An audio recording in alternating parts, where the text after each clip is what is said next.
শুভেচ্ছা। মাছরাঙা দেশের সংবাদে সবাইকে স্বাগত জানাচ্ছি আমি সুমাইয়া সাজ্জাদ। অন্যান্য অঞ্চলের খবরের সঙ্গে আজ থাকছে চট্টগ্রাম বিভাগের সংবাদ কর্ণফুলীর তীরে। শুরুতেই গার্ডিয়ান লাইফ ইন্স্যুরেন্স সংবাদ শিরোনাম। ট্যাক্স, কাস্টমস ও ভ্যাট বিভাগে দ্বিতীয় দিনের মতো চলছে কমপ্লিট শাটডাউন কর্মসূচি। শুল্ক কর আদায় স্থবিরতা, দ্রুত সমাধান চান ব্যবসায়ীরা। নিরাপদ খাদ্য নিশ্চিতে চট্টগ্রামের কৃষি বিভাগের উত্তম কৃষি চর্চা কর্মসূচি চালু। নতুন পদ্ধতিতে ফল সবজি আবাদ করছেন নির্বাচিত কৃষকরা। শুনছিলেন শিরোনাম, এবার বিস্তারিত। এনবিআরের চেয়ারম্যানের অপসারণ সহ 5 দফা দাবিতে ট্যাক্স, কাস্টমস ও ভ্যাট বিভাগে দ্বিতীয় দিনের মতো চলছে কমপ্লিট শাটডাউন কর্মসূচি। স্থবিরতা দেখা দিয়েছে শুল্ক কর আদায়ে। এ কর্মসূচির কারণে চট্টগ্রাম বন্দর ও বেনাপোল সহ দেশের সব কাস্টমস হাউস ও শুল্ক স্টেশনে কার্যক্রম বন্ধ রয়েছে। ডেস্ক রিপোর্টে বিস্তারিত। অফিস কক্ষে ঝুলছে তালা, নেই কর্মকর্তা কর্মচারীদের কর্মব্যস্ততা। অচল অবস্থা তৈরি হয়েছে দেশের সবচেয়ে বড় কাস্টম হাউসে। সকাল থেকে চট্টগ্রাম কাস্টমসের সামনে জড়ো হয়ে শাটডাউন কর্মসূচি পালন করে কাস্টমস কর্মকর্তা কর্মচারীরা। এতে পণ্য খালাসের জন্য নতুন শুল্কায়ন হয়নি, যার প্রভাবে ব্যাহত হচ্ছে দেশের প্রধান চট্টগ্রাম সমুদ্র বন্দরের কার্যক্রম। শুল্কায়ন বন্ধ থাকায় বন্দরের পণ্য জট দেখা দেবে বলে আশঙ্কা জানিয়েছে বন্দর কর্তৃপক্ষ। বন্দরের জেটির ভেতরেও পণ্য বোঝাইয়ের অপেক্ষায় জট তৈরি হয়েছে গাড়ির। এর ফলে ক্ষতিগ্রস্ত হচ্ছেন ব্যবসায়ীরা। আমাদের সব কাজগুলো জমে যাচ্ছে। একদিন 10 দিনের কাজ তো একদিনে করা যাবে না। ইম্পোর্টারের লস, সিএনএফের কষ্ট। দ্রুত সমাধান হোক, যাতে আমাদের যে ইম্পোর্ট এক্সপোর্টের যে স্বাভাবিক কর্মকাণ্ড সেটা আমরা যাতে খুব সহজেই এটা করতে পারি। কন্টেনার ড্যামারেজ খাইতেছে বন্দরে, আমরা কোনো কাজ করতে পারতেছি না। আমাদের কাজগুলো আজকে 3 দিন পর্যন্ত আমরা ইন্ডেন্ট দিয়ে রাখছি, কোনো কাজ হচ্ছে না। পণ্য জাহাজীকরণ করতে পারছে না। ইতিমধ্যে গতকাল প্রায় 2900 টিউনেস কন্টেনার জাহাজীকরণ করা হয়নি। প্রতিদিন 18 থেকে 20,000 কোটি টাকা ক্ষতিসাধিত হচ্ছে।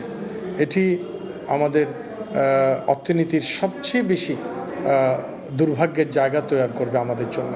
দিনাজপুরের হিলিতে খালাসের অপেক্ষায় রয়েছে পণ্য বোঝাই ট্রাক। ট্রাকই রাখা হচ্ছে পণ্য।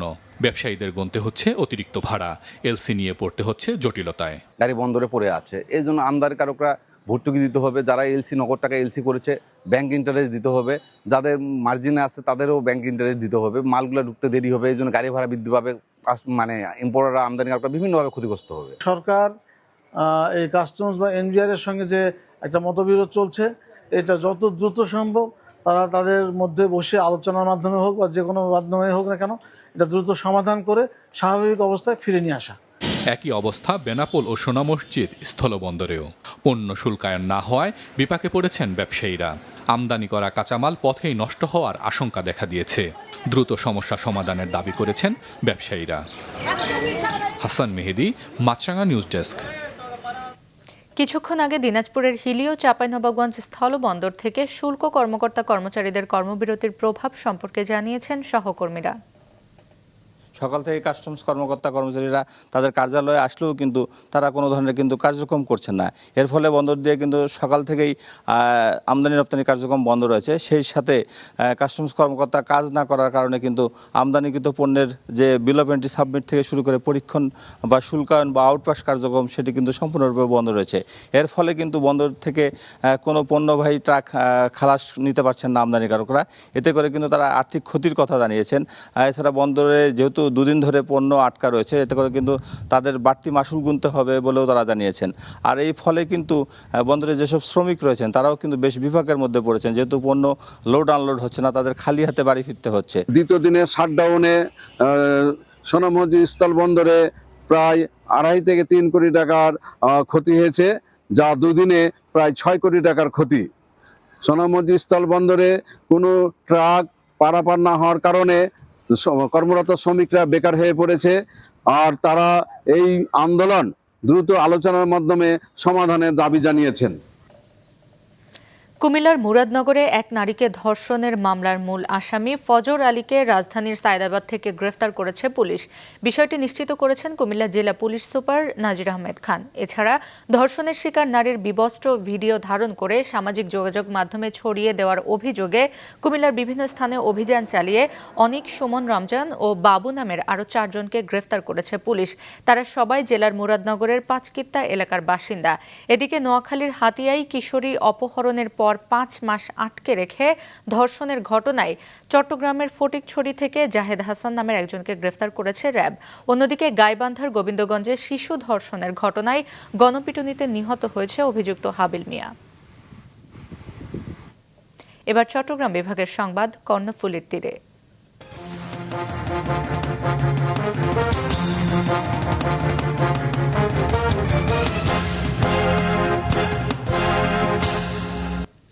নিরাপদ খাদ্যের নিশ্চয়তা দিতে কৃষি সম্প্রসারণ অধিদপ্তরের অংশীদার প্রকল্পের আওতায় উত্তম কৃষি চর্চা গ্যাপ কর্মসূচির আওতায় স্বাস্থ্যসম্মত ফল ও সবজি চাষ যুগে প্রবেশ করল চট্টগ্রাম। রবিউল টিপুর ক্যামেরায় নাজমুল সাদেকের রিপোর্ট। সারি সারি পেঁপে গাছ, বাগান পরিচর্যায় কৃষক মেনে চলছেন স্বাস্থ্যবিধি। গ্লাভস পরে চিচিঙ্গা তুলছেন, জমির চারপাশে সুরক্ষা দিচ্ছে নেট। মোট কথা, চাষাবাদে এসেছে আমূল পরিবর্তন। মূলত নতুন চাষাবাদ পদ্ধতি, গুড এগ্রিকালচারাল প্র্যাকটিসেস গ্যাপ বা উত্তম কৃষি চর্চা চাষ পদ্ধতি অনুসরণ করে হচ্ছে ফল ও সবজির আবাদ। জমি প্রস্তুত থেকে বীজ বপন, ফসল উৎপাদন, এমনকি বাজারজাতকরণ পর্যন্ত প্রতিটি ধাপে মেনে চলতে হয় 246টি নিয়ম। এতে মিলে স্বাস্থ্যসম্মত নিরাপদ সবজি ও ফল। চট্টগ্রামের সাতকানিয়া, হাটহাজারী ও সীতাকুণ্ডে এই পদ্ধতিতে পরীক্ষামূলকভাবে আম, পেয়ারা, বরবটি, লাউ ফলাচ্ছেন নির্বাচিত কৃষকরা। গ্যাপ অনুযায়ী ক্ষেত করলে আমাদের লাভবান হবে, লাভ হবে আমাদের। এগুলা বিদেশে আমরা রপ্তানি করতে পারবো, বিষ মুক্ত থাকবে। প্রথমে মাটি পরীক্ষা করছি, এরপরে বিষ সংশোধন করিয়া বিষ মাটির মধ্যে ফ্যাকেটের মধ্যে দিয়েছি। মাটি পরীক্ষা করছে, পানি পরীক্ষা করছে, আবার এখানে ওই মাছ এবং এই বিভিন্ন ধরনের নেট পলিথিন দিয়ে ঢাকা, ছেড়ে রাখে মানে আর মার্সিন, ওরা সবগুলো সহযোগিতা করছে। কৃষি বিভাগ জানায়, কৃষকদের প্রশিক্ষণ সহ নিরাপদ খাদ্য উৎপাদনে গ্যাপ বা উত্তম কৃষি চর্চা চাষ পদ্ধতির প্রতিটি ধাপ নিশ্চিত করা হচ্ছে। উত্তম কৃষি চর্চা অনুসরণ করে আমরা যে ফসলটা ফলাবো সেটা নিরাপদ খাদ্য হবে, পুষ্টিমান সম্পন্ন হবে, সেখানে কোনো বিষক্রিয়া থাকবে না, কৃষকের স্বাস্থ্য সুরক্ষিত হবে, আমাদের কৃষক শ্রমিক ভাইদের স্বাস্থ্য সুরক্ষিত হবে, কৃষিকাজ করতে গিয়ে পরিবেশের উপর কোনো বিরূপ প্রভাব পড়বে না। এখানে মাটি এবং পানি পরীক্ষা করা হয়েছে, এই জমির ইতিহাস নেওয়া হয়েছে এবং প্রত্যেকটি কাজ যেগুলো আন্তঃপরিচর্যা সহ যা করা হচ্ছে প্রত্যেকটি কাজের রেকর্ডস বা ডকুমেন্টস আমাদের এখানে রাখা হচ্ছে। এবং সেই সাথে আমরা ইতিমধ্যে 2টি প্রদর্শনীর আমাদের এই ডকুমেন্টস সহ আমরা গ্যাপ ইউনিটের কাছে গ্যাপ সার্টিফিকেশনের জন্য আবেদন করেছি। উত্তম কৃষি চর্চা বা গ্যাপ পদ্ধতির চাষে কৃষকের সংরক্ষিত তথ্য যাচাই ও পরীক্ষার মাধ্যমে উৎপাদিত ফল ও সবজি মানবদেহের জন্য নিরাপদ বিবেচনায় মিলবে বাংলাদেশ গ্যাপ সার্টিফিকেট। এতে ভোক্তা যেমন সহজে নিরাপদ ফসল শনাক্ত করতে পারবেন, তেমনি এর মাধ্যমে বিশ্ববাজারে ফল ও সবজির রপ্তানি বাড়বে বলছেন কৃষি কর্মকর্তারা। সার্টিফিকেটধারী কৃষক আমাদের ডেভেলপ করার জন্য আমাদের মূলত এই প্রয়াস। আশা করি আমরা অদূর ভবিষ্যতে এই গ্যাপের বিশেষ করে উত্তম কৃষি চর্চার আলোকে আমরা কৃষক পর্যায়ে নিরাপদ সবজি এবং ফল উৎপাদন করে আমাদের দেশের যে আমাদের সবজি যে চাহিদা সে এবং নিরাপদ সবজি সেটা আমরা এখানে মেকআপ করতে আমরা সক্ষম হব। সাথে যে অতিরিক্ত এই যে আমাদের যে বিদেশে যে দেশের যে ক্রাইটেরিয়া, সেই ক্রাইটেরিয়ার উপর ভিত্তি করে আমরা উৎপাদিত আমরা ফল কিংবা সবজি বিদেশে রপ্তানি করে আমরা বৈদেশিক মুদ্রা অর্জন করতে সক্ষম হব। নিরাপদ খাদ্য নিশ্চিতের এই প্রকল্প শুরু হয় 2023 সালে। এর আওতায় 2028 সাল পর্যন্ত সহায়তা পাবেন কৃষকরা। নাজমুল সাদিকি, মাছরাঙ্গা সংবাদ, চট্টগ্রাম। চিটাগং ইন্ডিপেন্ডেন্ট ইউনিভার্সিটির সামার 2025 সেমিস্টারের 6 জন শিক্ষার্থীকে স্কলারশিপ দিয়েছে কোরিয়ান শিল্পগোষ্ঠী ইয়াংওয়ান কর্পোরেশন। কোরিয়ান ইপিজেডের ইয়াংওয়ান কর্পোরেশন মিলনায়তনে এক আয়োজনে গতকাল শিক্ষার্থীদের হাতে স্কলারশিপ সনদ তুলে দেন ইয়াংওয়ান কর্পোরেশন এবং কোরিয়ান ইপিজেডের প্রতিষ্ঠাতা, চেয়ারম্যান এবং প্রধান নির্বাহী কিহাক সুং।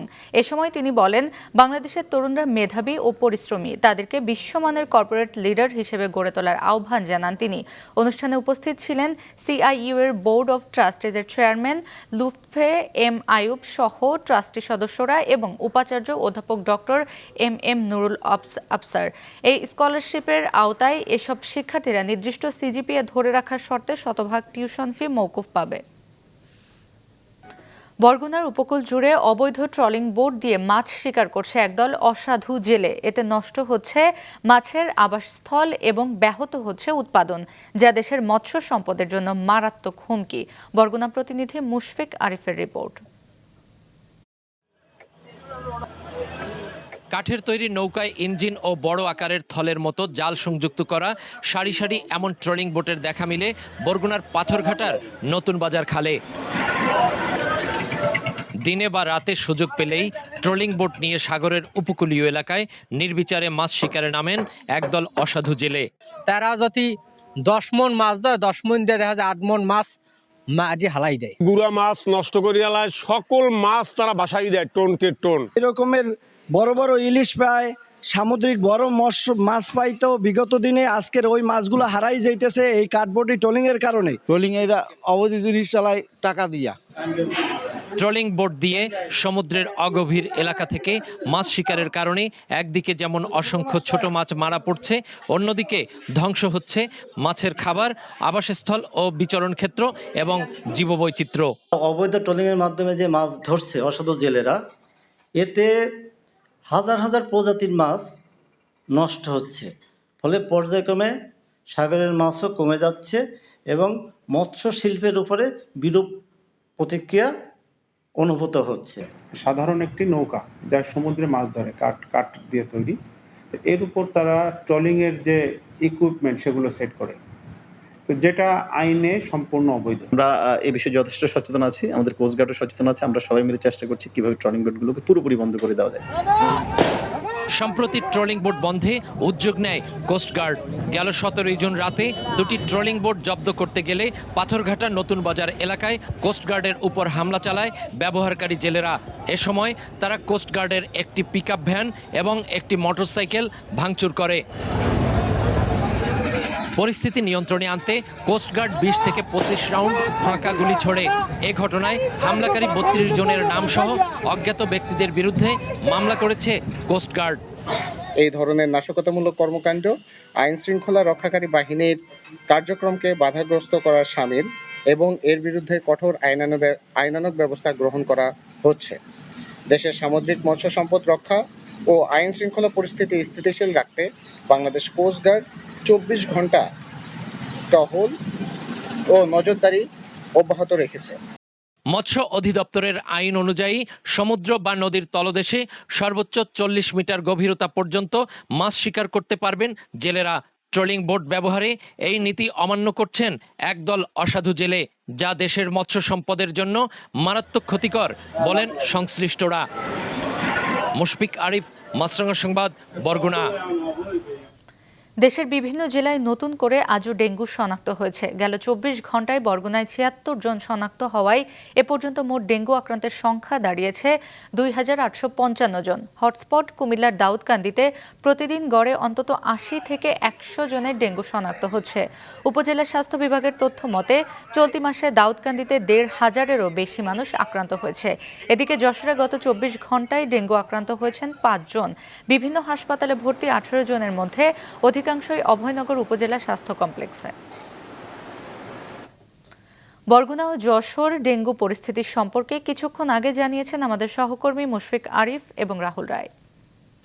সংখ্যা সরকারি হিসেবে 6 জনের কথা বলা হলেও বেসরকারি হিসেবে আরও 17 জন রয়েছে, অর্থাৎ মৃতের সংখ্যা এই জেলায় সর্বমোট দাঁড়িয়েছে 23 জনে।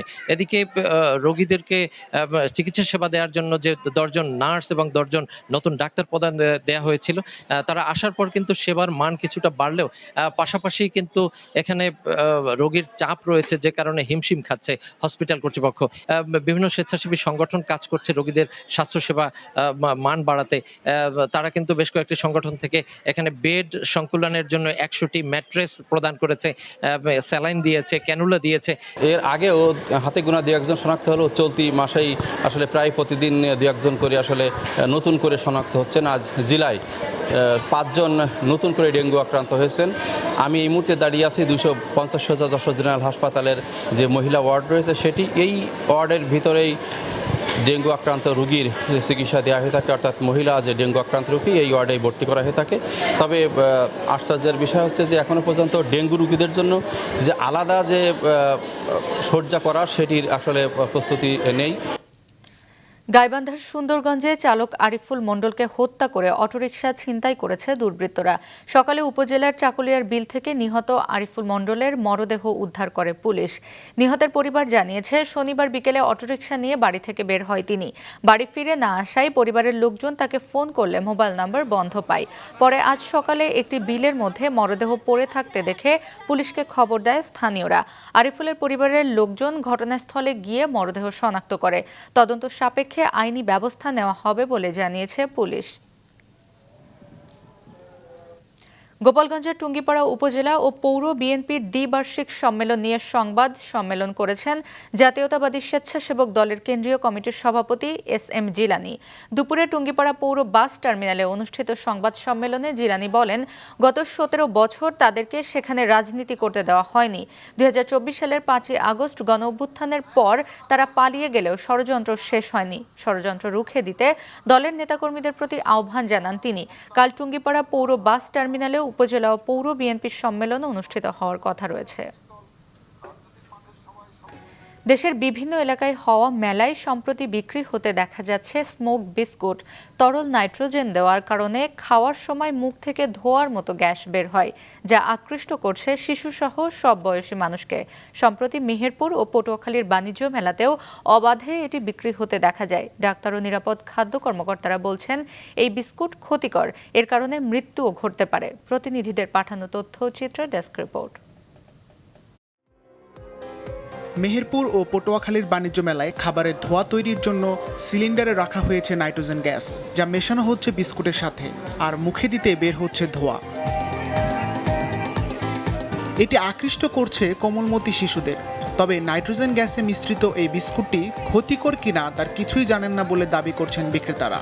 কোনো ক্ষতি নাই, কোনো কিছু নেই, মানে কোনো স্বাস্থ্যের জন্য একদম পারফেক্ট। ঠিক আছে, এটা হচ্ছে নাইট্রোজেন গ্যাস। পটুয়াখালীতেও বিক্রি হচ্ছে এই বিস্কুট। সামাজিক যোগাযোগ মাধ্যমে ভাইরাল হওয়ায় শিশু কিশোররাও আগ্রহী হচ্ছে।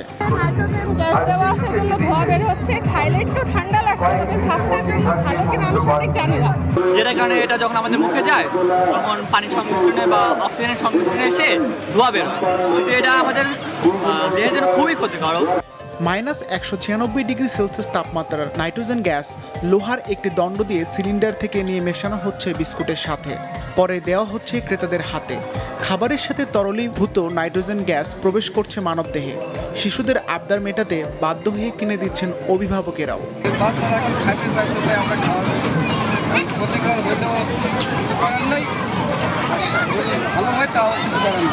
অনেক সময় বাচ্চাদের কাছে অসহায় হয়ে যায় গার্ডিয়ান, কি জন্য? কারণ বাচ্চারা একটা আবদার করে বসে, তখনই বসে যখন সামনে পড়ে। এটি খেলে শিশু ও বৃদ্ধদের খাদ্যনালী ছিদ্র হয়ে যেতে পারে বলে জানালেন পটুয়াখালী সিভিল সার্জন। হঠাৎ করে যখন এটা গ্রহণ করা হবে তখন দেখা গেল বিভিন্ন টিস্যু ক্ষতিগ্রস্ত হতে পারে এবং পাকস্থলীতে গিয়ে আমাদের যে কার্বন ডাইঅক্সাইডের পর্যাপ্ততা বাড়িয়ে দেবে এবং হঠাৎ করে সে অজ্ঞান হয়ে যেতে পারে। শিশুদের বাইরের যে কোনো খাবারে কিন্তু আসলে ফাস্টফুড জাতীয় কিংবা বাইরের জিনিসটা দেওয়া উচিত না। তার উপর যেটা একটা ইনজুরি করতে পারে, যেটা একটা আপনার খাদ্যনালীর সমস্যা সৃষ্টি করতে পারে, বার্ন করতে পারে, সেটা আমরা খাওয়া আসলে মোটেই অনুচিত। নিরাপদ খাদ্যের কর্মকর্তারা বলছেন, এই বিস্কুটটি মানবদেহের জন্য মারাত্মক ক্ষতিকর, এমনকি মৃত্যুও হতে পারে। লিকুইড নাইট্রোজেনের টেম্পারেচার হচ্ছে -196 ডিগ্রি। তো আমাদের নর্মাল রেফ্রিজারেটরের টেম্পারেচারই হচ্ছে -18 ডিগ্রি সেলসিয়াস। তো সেক্ষেত্রে -196 ডিগ্রি, এটার ব্যাপকতা আমরা বুঝতেই পারছি। এটা ইনস্ট্যান্ট যখন আমাদের শরীরের ভিতরে প্রবেশ করবে, তো এটা আমাদের কন্টিনালিতে সমস্যা হতে পারে, আমাদের স্কিনের ডিজিজ হতে পারে, বা যদি বাচ্চারা এটা খায় ইনস্ট্যান্ট মারাও যেতে পারে। বাচ্চা দেখা যাচ্ছে পাকস্থলীর বাস্ট হয়ে যেতে পারে। নিরাপদ খাদ্য কর্তৃপক্ষ এটা তো নিরুৎসাহিত করে এসছে। আমরা সচেতন করতেছি যে এই ধরনের কোনো জিনিস দিয়ে খাবার তৈরি করা যাবে না এবং নিষেধ করছি। তো এরপরেও যদি না শোনে আমরা বিচারিক ব্যবস্থা গ্রহণ করব। ক্ষতিকর এই পণ্যটির বিরুদ্ধে এখনই দ্রুত ব্যবস্থা না নিলে ভবিষ্যতে মানুষের স্বাস্থ্য ঝুঁকি ঘটতে পারে বলে মনে করছেন বিশেষজ্ঞরা। সিফাত রহমান, মাছরাঙা নিউজ ডেস্ক। রাজশাহী বিশ্ববিদ্যালয়ের কেন্দ্রীয় ছাত্র সংসদ রাকসু নির্বাচনের তফসিল ঘোষণা, পূর্ণাঙ্গ রোডম্যাপ প্রকাশ সহ 9 দফা দাবিতে বিক্ষোভ কর্মসূচি পালন করেছে বিশ্ববিদ্যালয়ের শিক্ষার্থীরা। সকালে প্রশাসনিক ভবনের সামনে এই কর্মসূচি পালন করা হয়। এর আগে সকাল 10টায় শিক্ষার্থীরা বিশ্ববিদ্যালয়ের প্যারিস রোড থেকে ছোট ছোট মিছিল নিয়ে সেখানে জড়ো হয়।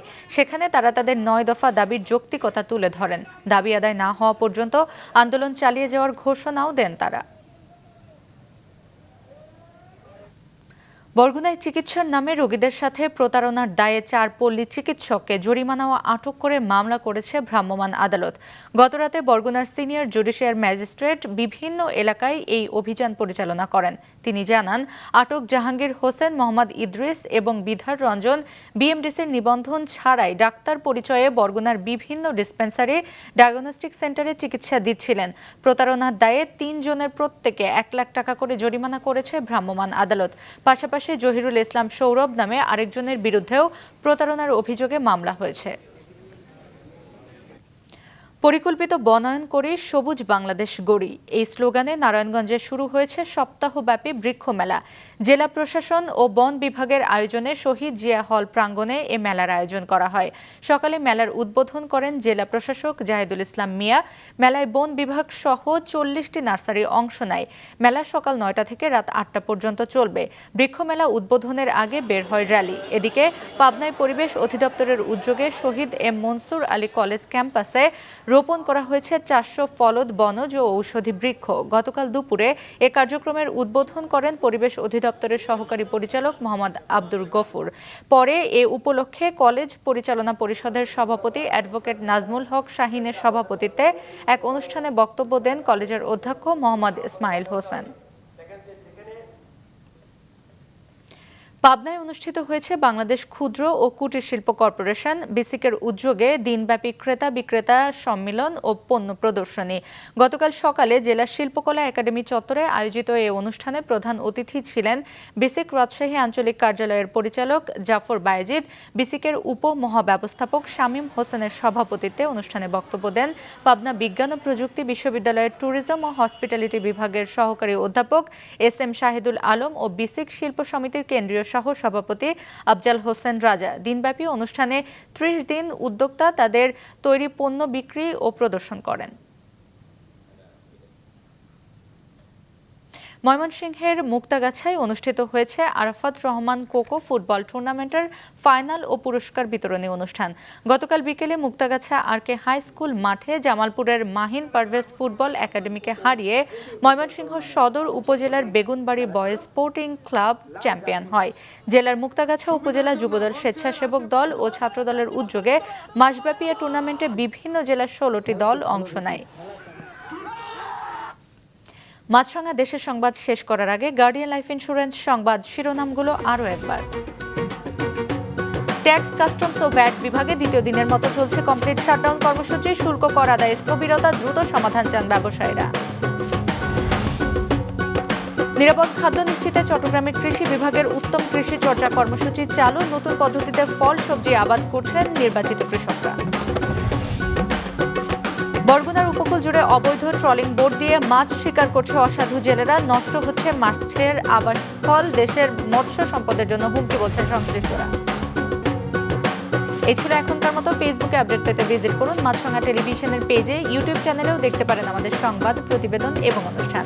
আমাদের পরবর্তী সংবাদ সন্ধ্যা 7টায় দেখার আমন্ত্রণ রইল।